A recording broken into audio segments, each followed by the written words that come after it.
Hey guys, welcome to the finale of Super Mario 3D All-Stars Super Mario Galaxy. Look at this. All we have left is the Dreadnought Galaxy. I wonder how many attempts this is gonna take. I hear this is the hardest purple coin mission.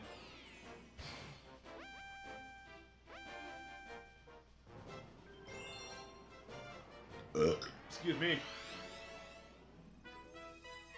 Oh my god. This looks like the Battle Rock, but worse. Look at this. Oh. You know what I'm gonna do. Cut to the attempt where I succeed. But we're at the finale, guys. Like, once we do this, the adventure's over. We can move on to Mario Sunshine. Whoa!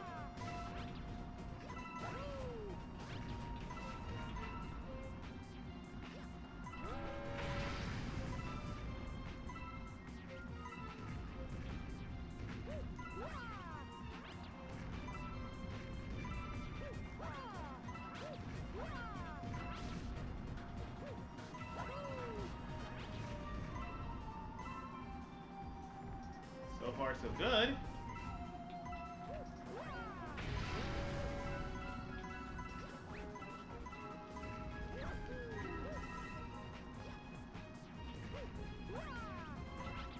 I need to reach up there.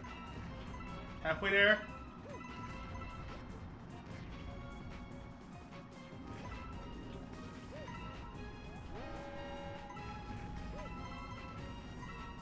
Ah, curse this death perception.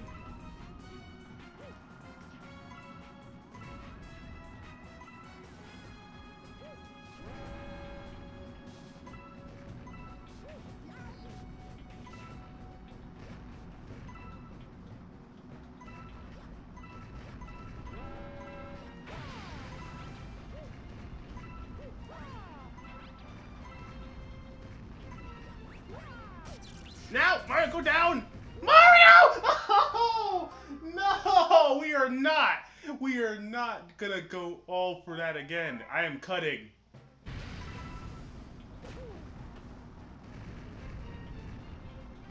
Now! Ugh.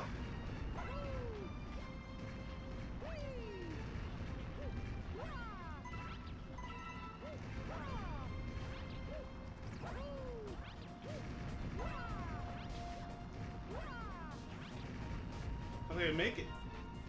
Wait, another platform came. Okay.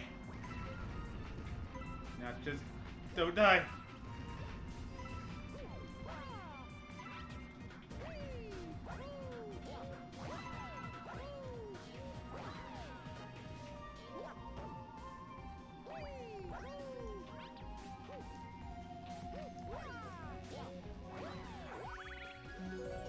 Okay, we're done!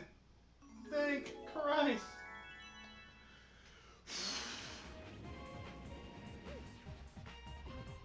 You did it! Wow, you really worked for it.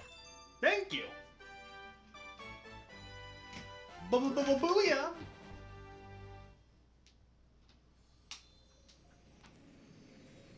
Oh, hey Rosalina, we're back!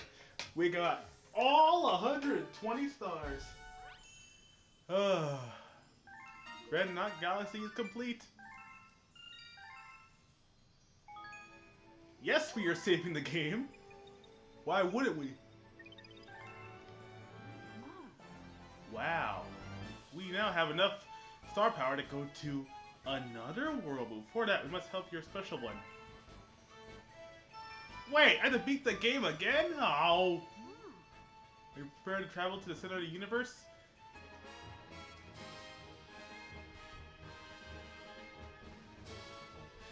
Okay, I'm back. We're at the end of the credits. So can we please just, end the part? I think the credits may have looked different. I really didn't know because I left. But are we done with this game? You make me beat the game, then get purple coins, then make me beat the game again. Thanks so much for playing my game. You're welcome, Mario. Am I done yet?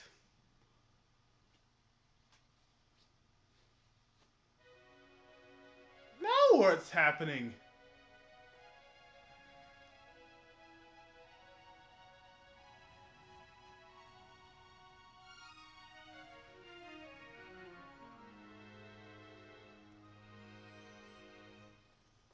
Here's Rosalina in her Gateway Galaxy.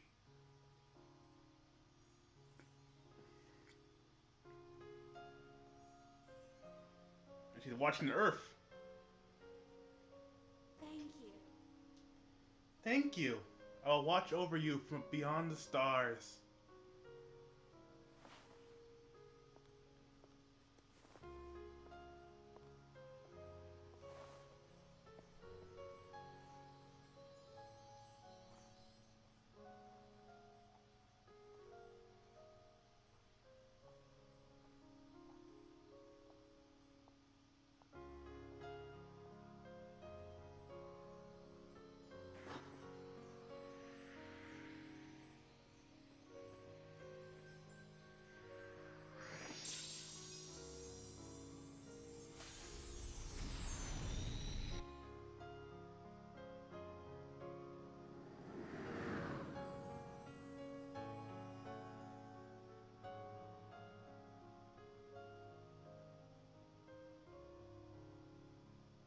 Oh, someone crash landed. Oh no, Rosalina, you left the Luma behind!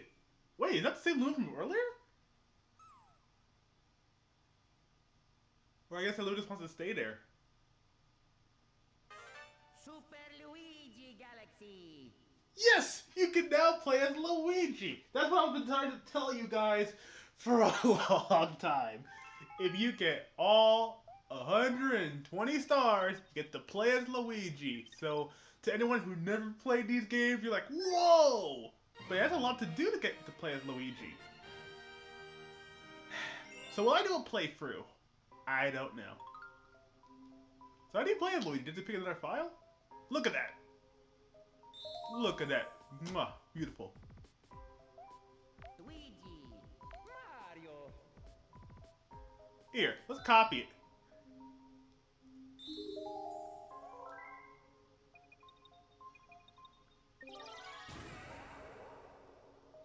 I don't know why they're both Mario. Here.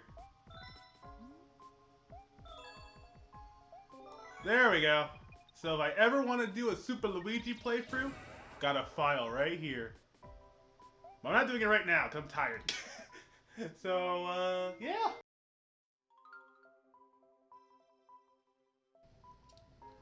Hey guys, Christopher Wee here. So I just realized something. I never went to the library. But I went to last year. No! So yeah, the finale wouldn't be a finale if I didn't, like, give a little more story to this game. So here we go.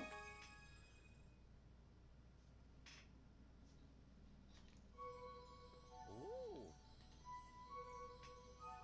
Yeah, everyone's like, get ready for story time. Let's begin.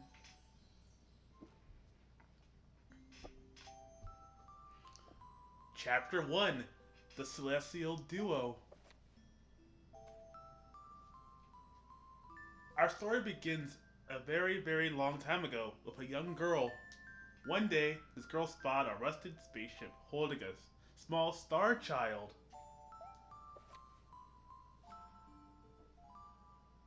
What's your name? Are you lost? The girl asked the star child. I'm Luma, and I'm waiting for Mama. He's coming for me on a comet, said the star child who had been waiting day and night. Don't worry, I'll wait with you, the little girl promised Luma. At nightfall, the little girl borrowed her father's telescope and peered into the sky. She looked and looked, but she saw nothing. Hours turned into days, and then years, but still, the sky revealed nothing. Finally, the little girl sighed and said to Luma, if we stay here looking much longer, I'll be an old lady soon. But then she had an idea. Why don't we go out there and find your mother ourselves? The girl and Luma fixed up the rusted spaceship It was a rusty spaceship, and then the two set sail into the starry sky, and that is how the search for the Celestial Mother began. Chapter 2, Starbits. Days passed with no sight of the comet, or even a single planet. Instead, asteroids extended for as far as the eye could see. If I had known it was going to take this long, I would have packed more jam, said the little girl above the rumble of her belly. Before they left, she had packed all the necessities: telescope, butterfly net, stuffed bunny, bread, milk, jam, and avocado flavored tea? But I forgot to bring water. At this, Luma burst into glees of laughter, and the girl began to pout. As long as I have Starbits, I'll be fine, said Luma. Want some? The little girl couldn't stay mad after hearing this. Luma continued to laugh, and the girl couldn't help but join in. Alright, maybe just a nibble. Leading far out of the ship, the pair began to collect Starbits in the girl's net. They almost fell out a few times, but they kept on collecting. The Starbits tasted like honey. Chapter 3, The Comet. A beam of light pierced through the ship's windows. Thinking it was the morning sun, the girl peered through the window only to find a Taku... I can't pronounce it! A blue comet shimmering at her. The little girl shook the sleeping Luma awake and shouted excitedly, "We have to get to that comet!" The pair descended on the comet and found that it was made of ice. They looked high and low, but Luma's mother was nowhere to be found. Exhausted, the little girl sat down with a flop, utterly unable to take another step. Look! Peering down at the icy ground where Luma was pointing, the girl suddenly noticed clusters of Starbits encased in the ice. Pretty good, huh? Finding Starbits is my specialty, said Luma, beaming. There's ice here, but it's so warm. I bet there's water here too. The two decided to stay on the comet for a while. Riding the tranquil comet, the pair continued their search for Luma's mother. Chapter 4, The Dream. One night, the girl dreamed about her own mother. Where are you going? She asked her mother's retreating back. Without turning, her mother replied, Don't fret, dearest. I'm not going anywhere. I'm always watching over you, like the sun in the day and the moon in the night. A wave of sadness washed over the girl. What about when it rains and I can't see the sun or the moon?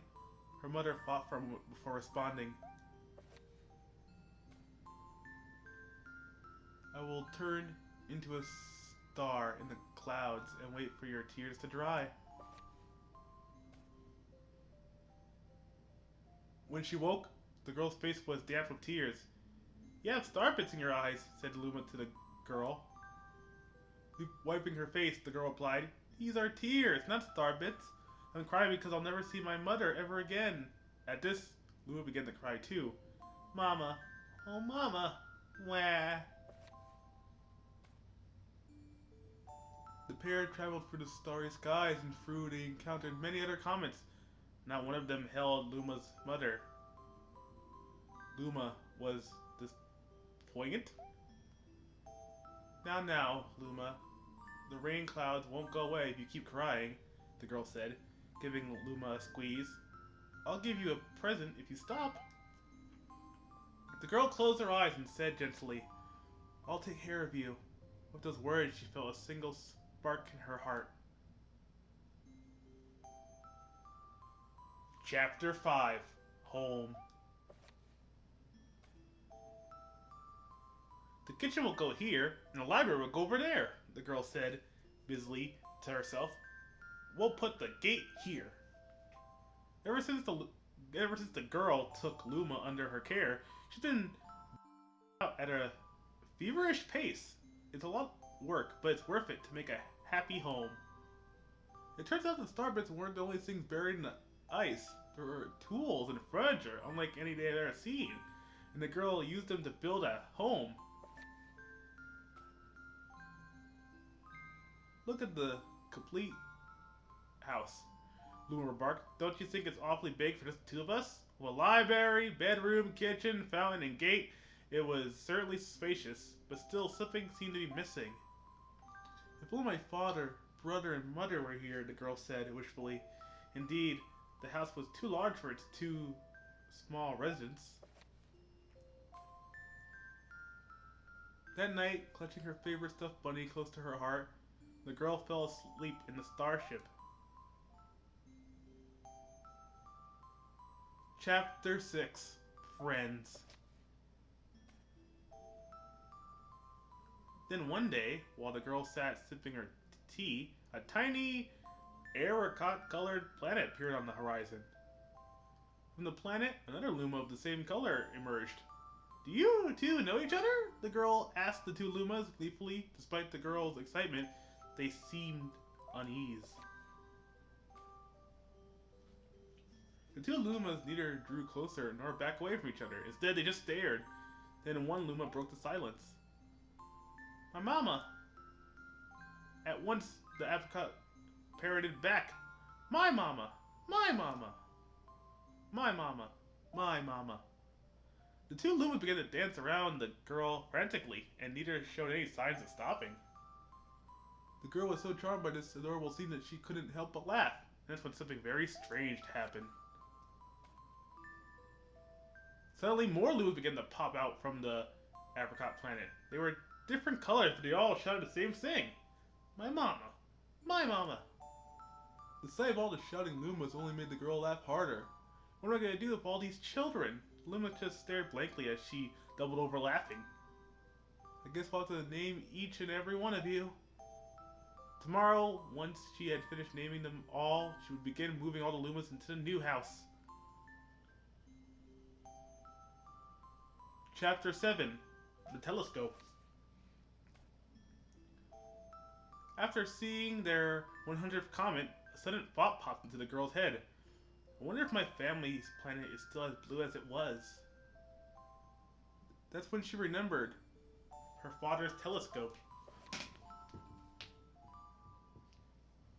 Peeking into the telescope, a tiny blue dot floated in sight. It was smaller than a starbit. How strange, it's so far away, but it feels so close. She twisted the knob of the telescope and the blue dot grew until she could make a grassy hill dotted with flowers. It seemed very familiar to her. Zooming ever closer, a terrace on the hill came into view. I used to go stargazing there when I lived on my home planet. She remembered rubbing the sleep out of her eyes as she followed her father up that hill to look at the stars. She remembered how she and her brother would sled down the hill. She remembered having picnics with her mother on that hill on bright and windy days. And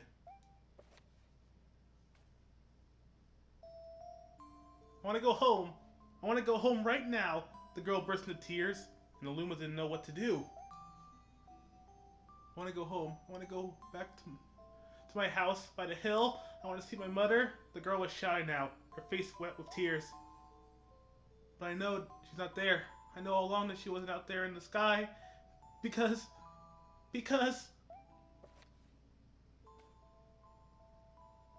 she's sleeping under the tree on the hill. The girl's cries echoed through the stars, and a hush fell over the area. Chapter 8: The Wish.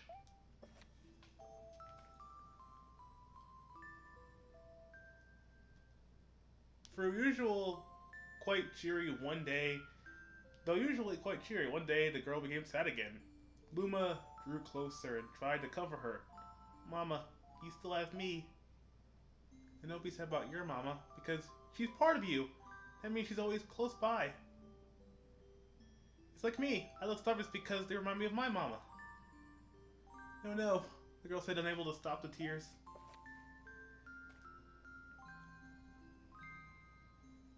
A lonely look flickered across Luma's face, but was soon replaced by a wide grin. I have an idea! I'll transform into a comet. A soaring comet that can carry you all on this journey. With that, Luma trailed bands of white, soared high to the sky, and just as quickly started to plummet back down. Kaboom! Kablam! The ground shook and a bright light poured out of this crater that the Luma had created. The band of light twisted together to form a comet tail. And then Luma emerged reborn as a comet. The girl could scarcely believe her eyes. But how? She kept asking. Our destiny as Lumas is to transform into different things, said a red Luma who had suddenly appeared. Stars, comets, planets, we become all of these things. When I grow up, I want to become a star that makes someone special smile, said a green Luma. A blue Luma chimed in. That Luma turned to a real cutie of a comet, didn't he?